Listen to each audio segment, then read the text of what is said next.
Donc bonjour, j'ai la lourde tâche de vous parler après le repas. Je vais essayer de ne pas vous endormir en vous parlant de la prise en charge des sténoses artérielles rénales, sujet passionnant.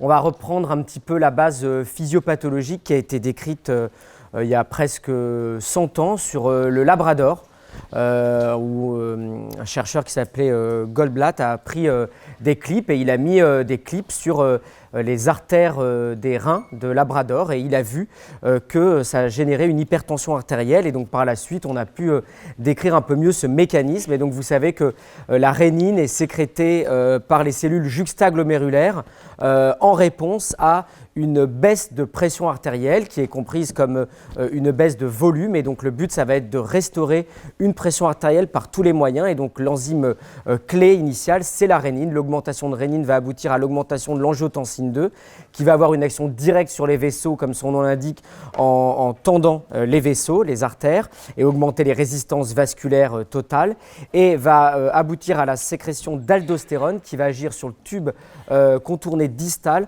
en permettant une réabsorption de sodium au prix d'une perte de potassium et ces deux mécanismes vont aboutir à l'apparition d'une hypertension artérielle réactionnelle. Ça c'est si on fait ça à ce brave Labrador sur ses deux reins ou alors si on lui enlève un rein avant et qu'on fait ça sur le rein restant. Si on fait la même chose sur un Labrador à qui on a laissé les deux reins et qu'on le fait que sur un rein, les choses sont un petit peu plus subtiles. Le fait de clamper une artère va aboutir à l'augmentation de la rénine et puis si on enlève ce clan, les choses vont diminuer, la pression artérielle va se corriger. Mais on peut aussi tout simplement à ce stade-là de l'expérience laisser le clip sur l'artère et introduire un inhibiteur de l'enzyme de conversion qui va permettre une amélioration du contrôle tensionnel. Si on attend un petit peu plus longtemps, l'augmentation de la pression artérielle, elle est plus due uniquement à la sécrétion de rénine, elle est due déjà à la rétention hydrosodée. Donc c'est une HTA qui est devenue volodépendante à cause de l'hyperaldostéronisme secondaire et de l'augmentation des résistances vasculaires. Et donc ça devient un peu plus difficile de faire marche arrière, mais c'est encore possible. Et si on attend trop longtemps, il y a des lésions qui sont irréversibles sur le rein d'aval et avec de la néphroangiosclérose. Nous ne sommes pas des labradors, nous sommes des êtres humains et donc la physiopathologie de l'HTA rénovasculaire et des sténoses de l'artère rénale chez l'homme est en fait totalement différente. Et on a deux grandes causes de sténose artérielle rénale chez l'homme. Les sténoses d'origine athéromateuse dans l'immense majorité des cas, 80 à 90% des cas, et les sténoses dysplasiques dans 10% des cas. Je ne vais pas m'attarder sur les sténoses dysplasiques parce qu'elles sont plus rares et que leur prise en charge est différente. Juste pour vous dire que ce sont des sténoses qui touchent préférentiellement les femmes. La dysplasie touche des femmes dans 9 cas sur 10, plutôt d'âge moyen, et que lorsqu'il y a une sténose dysplasique sur une artère rénale, il y a plus souvent un intérêt à aller dilater cette sténose, même si chaque dilatation doit faire l'objet d'une discussion préalable et qu'on n'a que 36% de guérison, ce qui n'est pas 100% de guérison de l'hypertension. En revanche, dans les sténoses athéromateuses, ça va plutôt être des hommes d'un âge plus avancé qui vont être touchés et le bénéfice de la revascularisation sur le contrôle tensionnel ou sur le fonctionnement des reins, finalement, n'a jamais été démontré par les essais contrôlés randomisés. C'est ce qu'on va voir. Alors les quelques questions auxquelles on va essayer de répondre aujourd'hui, c'est quand faut-il dépister une sténose artérielle rénale ? Comment dépister une sténose artérielle rénale athéroscléreuse? Faut-il revasculariser ces sténoses? Et faut-il mettre un bloqueur du système rénine-angiotensine à ces patients? La réponse est oui pour les bloqueurs du système rénine-angiotensine, je vous le dis tout de suite. Quand dépister? Eh bien, si on se dit que les sténoses athéromateuses touchent les patients qui ont des facteurs de risque cardiovasculaires, les hommes âgés, obèses, tabagiques, eh bien, on pourrait avoir envie de faire ce Doppler de façon systématique, de la même façon qu'on va faire des Dopplers parfois un peu systématiques, des TSA ou des membres inférieurs. Et c'est vrai que si on le fait, il y a de fortes chances qu'on trouve des sténoses. Vous voyez que si on prend les hypertendus diabétiques, qui sont quand même assez nombreux dans nos consultations, il y a une chance sur 5, on ne voit rien sur cet écran, que vous trouviez une sténose de l'artère rénale sur votre examen. Si vous vous intéressez aux insuffisants cardiaques, il y a une chance sur 2 pour que vous trouviez une sténose de l'artère rénale chez votre patient. Donc en fait, on ne doit pas faire de dépistage systématique des sténoses athéromateuses de l'artère rénale chez ces patients qui ont une maladie cardiovasculaire parce qu'on risque très fortement de trouver une telle sténose et de ne pas savoir quoi en faire. Donc maintenant, les indications de dépistage, elles sont très claires, elles ont été résumées dans les recommandations ESC de 2018. Et il y a en gros 3 grandes catégories de circonstances où on va les rechercher. Il y a les hypertensions qu'on va dire particulières, c'est-à-dire les HTA résistantes, on en a parlé ce matin, les HTA de grade 3, les HTA malignes et les HTA du sujet jeune pour lesquels on va particulièrement rechercher une dysplasie fibromusculaire. Ou alors les hypertensions qui étaient antérieurement bien contrôlées et qui s'aggravent rapidement ou qui persistent. Ensuite, on a les circonstances rénales, un patient qui dégrade sa fonction rénale après introduction d'un bloqueur du système rénine-angiotensine. On va considérer comme cut-off de dégradation une baisse du DFG de plus de 30%. Un patient qui fait une insuffisance rénale aiguë inexpliquée, c'est de bon ton de lui faire un Doppler des artères rénales au minimum. Et puis, devant la découverte d'une asymétrie rénale, une différence de plus de 15 mm de taille entre les deux reins, c'est intéressant d'aller rechercher s'il n'y a pas une sténose de l'artère rénale qui pourrait expliquer cette asymétrie. Enfin, le cœur, pour un œdème pulmonaire aigu brutal inexpliqué, inexpliqué, c'est-à-dire en dehors de tout écart de régime chez un patient qui aurait une insuffisance cardiaque connue, en dehors d'un infarctus, etc. C'est ce qu'on appelle typiquement l'OAP flash. Il faut rechercher une sténose des artères rénales. Alors, comment rechercher une sténose athéromateuse des artères rénales? Globalement, de nos jours, on a 3 grands examens qui peuvent nous permettre de dépister la sténose. C'est l'échodoppler des artères rénales, l'angioscanner des artères rénales et l'angio-IRM des artères rénales. L'échodoppler des artères rénales, on a plusieurs études. Là, c'est une méta-analyse qui a compilé toutes les données. On n'a rien comme critère qui ait une sensibilité, une spécificité pour mettre en évidence à coup sûr une sténose de l'artère rénale. Mais il y a quand même quelques indicateurs qui sont intéressants à regarder, tout en sachant que le Doppler est très opérateur dépendant et que dans la plupart de ces études, ça a été fait dans des centres spécialisés avec des opérateurs très entraînés. Donc il est tout à fait possible qu'on perde énormément en sensibilité et en spécificité si le Doppler est fait par des opérateurs qui ont moins l'habitude de faire un Doppler des artères rénales. Surtout quand c'est un Doppler qui est fait chez un patient qui est en surpoids, l'examen peut être particulièrement difficile. Le scanner et l'IRM se valent. Nous, on préfère largement l'angioscanner tant que la fonction rénale le permet. On voit beaucoup mieux les artères, mais dans les études, il est dit que l'angio-IRM et l'angioscanner se valent. En revanche, il est confirmé qu'il n'y a vraiment plus aucune indication à faire des tests de scintigraphie de base ou des scintigraphies au captopril. Le problème de tous ces examens, c'est que ça va nous mettre en évidence une sténose, peut-être, mais on a un peu du mal à savoir qu'est-ce qu'une sténose significative. Est-ce que c'est une sténose qui entraîne une hypertension? Mais sachant qu'on la dépiste chez quelqu'un qui est déjà hypertendu, comment savoir quel est l'œuf, quelle est la poule? Est-ce que c'est une sténose qui entraîne une baisse du DFG sous IEC? Ça n'arrive pas systématiquement. Donc il y a des études qui ont vraiment comparé, sur des effectifs assez faibles, différentes méthodes de diagnostic comparées à ce qu'on estime être le gold standard, l'examen de référence, qui est l'artériographie, qui reste une procédure invasive avec là des sténoses supérieures à 60%, voire 80% sur une artériographie avec différents tests, donc baisse du DFG, mesure de rénine, etc. Et donc en gros, ce qui est maintenant admis, c'est qu'on considère qu'une sténose est significative à partir de 60%.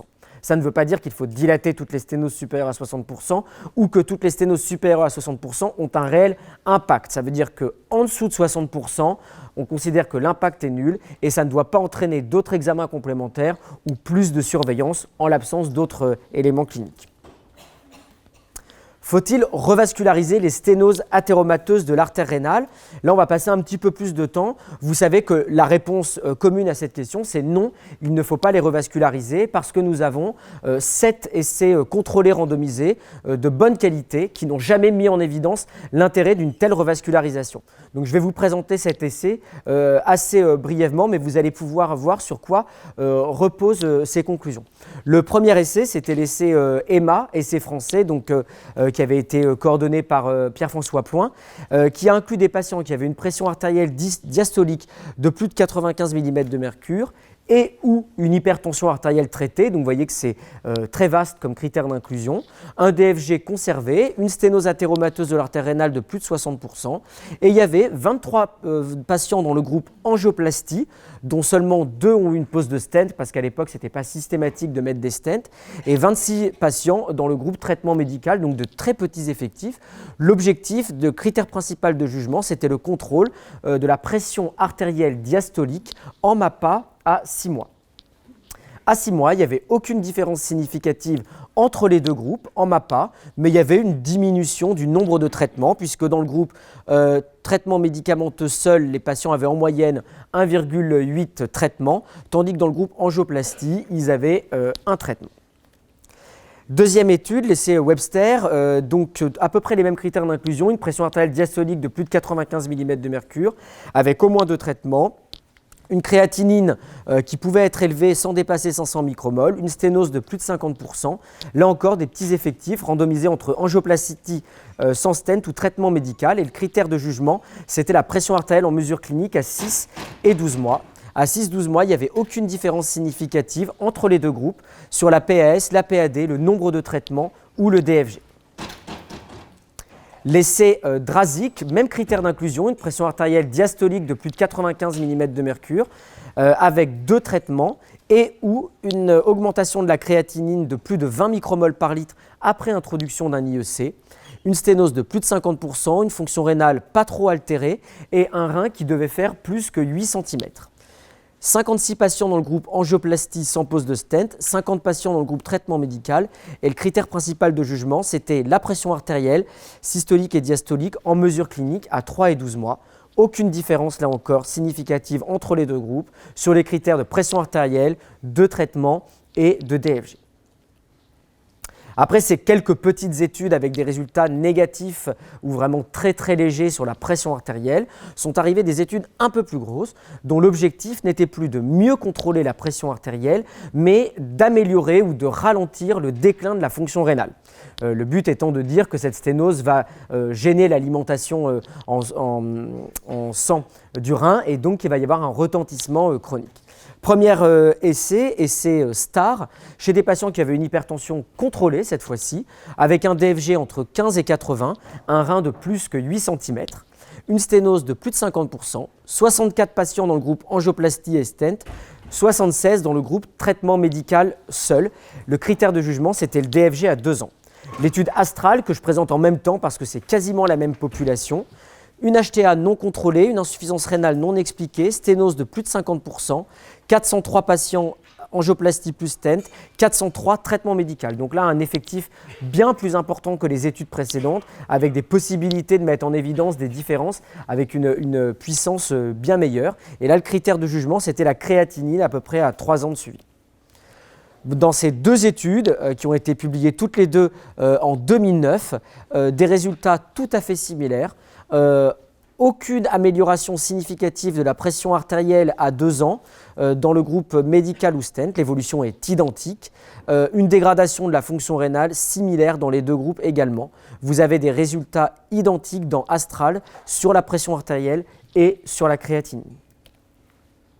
Donc après toutes ces études négatives, la dernière étude qui a été publiée et que tout le monde a attendu, c'était le grand essai Coral qui a été publié en 2014, où là l'objectif c'était de dire très bien, on n'a pas montré qu'il y avait un intérêt à traiter cette sténose pour faire baisser la pression artérielle, on n'a pas montré qu'il y avait un intérêt à traiter ces sténoses pour ralentir le déclin de la fonction rénale, mais on va voir si traiter ces sténoses permet d'améliorer les événements cardiovasculaires, puisque comme ces sténoses sont responsables d'une hyperactivation du système rénine-angiotensine, et comme l'angiotensine 2 est très délétère sur nos vaisseaux, sur la fibrose myocardique, sur énormément d'événements, comme on a démontré sans aucune équivoque le bénéfice des IEC et des ARA2, on va traiter ces sténoses pour arrêter cette hyperstimulation du système rénine-angiotensine et on va voir que ça va permettre peut-être de diminuer les événements cardiovasculaires. Donc les patients inclus, il fallait qu'ils aient une pression artérielle systolique de plus de 155 mm de mercure avec 2 traitements. Il fallait qu'ils aient des sténoses très serrées. Là, ils ont dit on va arrêter de prendre des sténoses qui ne sont pas vraiment serrées. On va prendre des patients qui ont des sténoses de plus de 80%, ou alors on va prendre des sténoses de plus de 60%, mais pendant la procédure d'artériographie, on va mesurer un gradient transsténotique qui confirme qu'il y a une baisse de la pression de part et d'autre de la sténose. Donc ce qui signifie que cette sténose, elle est vraiment significative. Les glomérules ressentent une baisse de pression. On va prendre des patients qui ont une insuffisance rénale mais pas trop avancée et on va prendre que des reins de plus de 7 cm. Donc on estime que quand le rein fait moins de 8 ou 7 cm, les choses sont dépassées, on ne peut plus faire marche arrière. Ces critères étaient tellement exigeants que malgré le grand nombre de patients inclus, ils ont dû faire des amendements parce qu'ils arrivaient à inclure personne. Ces patients-là, en fait, n'existaient pas. Donc, ils ont accepté finalement d'inclure des patients qui avaient des sténoses de plus de 60%, à condition d'avoir au Doppler des pics de vitesse systolique de plus de 3 mètres secondes. Et ils ont accepté aussi d'inclure les patients qui avaient des sténoses de plus de 80% sur le scanner ou l'IRM. Donc, ils ont élargi leurs critères d'inclusion. C'était la seule façon pour avancer. Compte tenu de ces patients à haut risque cardiovasculaire et le bénéfice des ARA2 et des IEC dans cette population, les patients devaient recevoir de façon systématique et obligatoire candesartan, atorvastatine et aspirine. Et si l'hypertension artérielle n'était pas suffisamment contrôlée par le candesartan, ils devaient ajouter de l'amlodipine puis de l'hydrochlorothiazide donc pour avoir une trithérapie optimale. Le critère primaire, c'était à 2 ans, la mortalité cardiovasculaire ou rénale, donc mise en dialyse, l'accident vasculaire cérébral, l'infarctus du myocarde, l'hémodialyse ou la baisse du DFG de plus de 30% ou l'hospitalisation pour insuffisance cardiaque.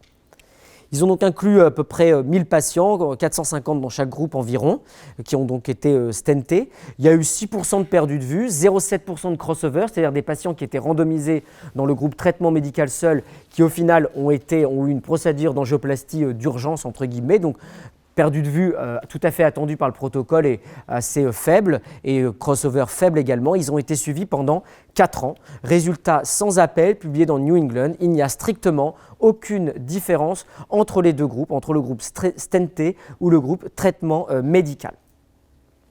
Il était prévu par le protocole de pouvoir faire des analyses de sous-groupes qui sont tout à fait permises par la puissance de l'essai vu le grand effectif pour regarder s'il y avait des facteurs prédictifs de réponse dans tous les facteurs préspécifiés au protocole, sévérité de la sténose, sténose bilatérale ou unilatérale sur un unique, DFG bas ou élevé, pression artérielle initiale basse ou élevée, H bas ou élevé, aucune différence ne ressort entre les groupes.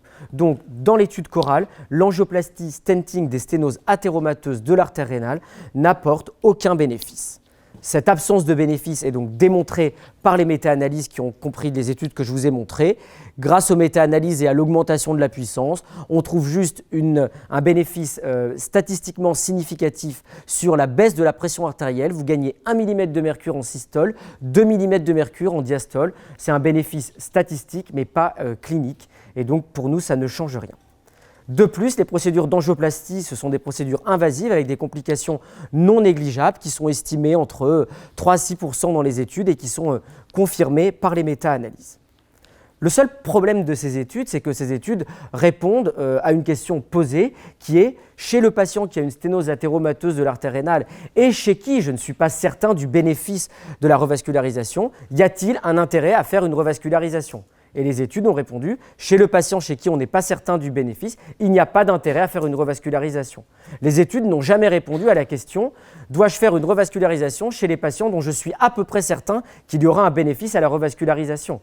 Ces patients n'étaient pas inclus dans les études et c'était écrit très clairement, noir sur blanc, dans le protocole astral ou choral. Si le médecin estimait que son patient allait réellement bénéficier d'une angioplastie, qu'il en avait besoin de façon vitale, le patient ne pouvait pas être inclus et il allait directement à l'angioplastie pose de stent. Et les gens ne se sont pas arrêtés de faire des angioplasties pose de stent pendant ces études pour les patients qui avaient les tableaux les plus sévères. Donc ces patients n'ayant pas été inclus, on ne peut pas conclure sur l'intérêt de l'angioplastie pose de stent dans l'OAP flash ou d'autres événements comme ça. Faut-il traiter les patients par un inhibiteur du système rénine-angiotensine? Eh bien, comme je vous l'ai dit, ces patients qui ont une sténose athéromateuse de l'artère rénale, ils ont également des sténoses carotidiennes, des sténoses coronaires, et leur risque de mortalité, il est surtout cardiovasculaire. Ce sont des patients qui, par rapport à une population témoin, font plus de maladies coronaires, plus d'artérite, plus d'insuffisance cardiaque, plus d'AVC, plus de décès d'origine cardiovasculaire toute cause et plus de mise en hémodialyse. Si on regarde de façon rétrospective, dans ces cohortes de patients avec une sténose athéromateuse de l'artère rénale, qu'est-ce qu'il est advenu aux patients à qui on a donné un IEC ou un ARA2? Eh bien c'est vrai, donner un IEC ou un ARA2 à des patients qui ont une sténose athéromateuse de l'artère rénale augmente le risque d'insuffisance rénale aiguë, ça le multiplie par 2, alors que ça diminue un peu la mort, l'infarctus, l'insuffisance cardiaque et la mise en hémodialyse. Mais ça, ce sont des risques relatifs. Si vous regardez le risque absolu, vous vous rendez compte qu'en introduisant des IEC ou des ARA2, vous avez induit 10 insuffisances rénales aiguës supplémentaires, alors que vous avez sauvé plus de 250 patients de la mort par infarctus ou AVC, plus de 50 patients de l'insuffisance cardiaque congestive et plus de 50 patients de la mise en hémodialyse chronique. Donc oui, les IEC et les ARA2 sont cardio- et néphroprotecteurs et ils doivent impérativement être prescrits aux patients qui ont une sténose athéromateuse de l'artère rénale. Donc comme je vous disais, il y a des domaines qui ne sont pas explorés. L'OAP flash, l'insuffisance rénale progressive, l'insuffisance rénale induite par les IEC ou ARA2. Il est fort probable que ces domaines ne feront jamais l'objet d'essais contrôlés randomisés parce qu'on ne va pas attendre qu'un patient s'étouffe dans ses poumons pour voir s'il y a un bénéfice ou pas. On a des données rétrospectives sur des cohortes de patients qui me semblent montrer qu'il y a un bénéfice, mais probablement qu'il faudra en rester là en termes d'évidence. En revanche, pour l'hypertension artérielle résistante, on a des données qui ne sont pas satisfaisantes puisque vous voyez que les critères d'inclusion sur la pression artérielle dans les différentes études, aucun ne correspondait réellement aux critères d'HTA résistante dont on a parlé ce matin. Et donc nous, on s'est intéressé sur notre cohorte de patients ayant une sténose athéromateuse de l'artère rénale qui ont été pris en charge dans le service ces dernières années. Et on a publié donc ces résultats cette année. On a repris donc toute notre cohorte de patients avec une sténose athéromateuse des 20 dernières années. Donc il y avait 271 patients. On a fait un peu le même raisonnement que ce matin. On a enlevé ceux qui n'avaient pas eu de bilan complet, ceux qui n'avaient pas eu de MAPA, ceux qui n'avaient pas un bon traitement. Et donc au final, on a retrouvé 72 patients chez qui il y avait une hypertension artérielle essentielle, une hypertension artérielle résistante confirmée, pour lesquels on a retenu l'imputabilité de la sténose de l'artère rénale dans cette HTA résistante, à qui on a fait une MAPA, qui ont eu un geste d'angioplastie et qu'on a revu dans le suivi avec à nouveau une MAPA.